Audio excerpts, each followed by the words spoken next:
Planning for the Skoda 1100 OHC, internal type designation 968, which was intended primarily for endurance circuit races, began as early as spring 1956. By the end of 1957, the first of two copies with open GRP bodywork had been completed. This vehicle is still among the highlights of the ŠKODA Museum exhibition in Mladá Boleslav. It regularly competes in national and international classic car events. The second 1100 OHC is used by ŠKODA UK for advertising purposes, mainly at local events in the UK. In 1959-1960, the designers continued working on the 968 project and created two ŠKODA 1100 OHC coupes with closed bodywork. Tried and tested components from ŠKODA's production models were used. However, unlike the ŠKODA SPORT and SUPERSPORT, which were created at the end of the 1940s, the vehicle was no longer based on a central tube with forks for an OHV engine to be mounted in front. Instead, the ŠKODA 1100 OHC Coupé took advantage of a lightweight yet rigid truss frame welded from thin-walled tubes.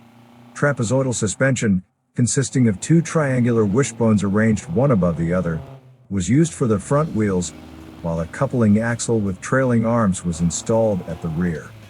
The engine was located behind the front axle and, along with the assembly unit, comprising rear axle differential and 5-speed gearbox, achieved an almost ideal weight distribution.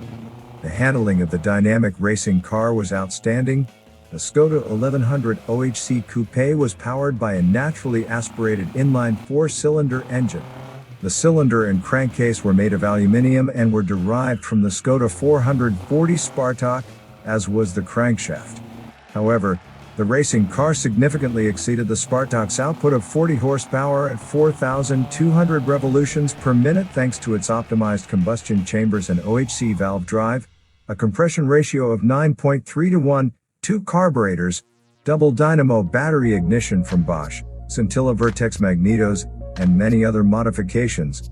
Its output was 92 horsepower at 7,700 RPM, with an impressive 85 horsepower per liter of displacement. For short bursts, it could reach up to 8,500 revolutions per minute, depending on the overall gear ratio, which could be adjusted according to the specific racetrack. The two-seater with aluminium bodywork and an unladen weight of only 555 kilograms reached a top speed of around 200 kilometers per hour. Dual circuit brakes always ensured effective deceleration, and to reduce the unsprung mass, rear drum brakes were mounted on the differential gear. The racing career of the two ŠKODA 1100 OHC coupes lasted from 1960 to 1962. In 1966, they were sold to private buyers when they were no longer allowed to compete due to changes in technical regulations, which resulted in the end of the under 1,100 cubic centimeters category. Subsequently, both coupes were destroyed in road accidents.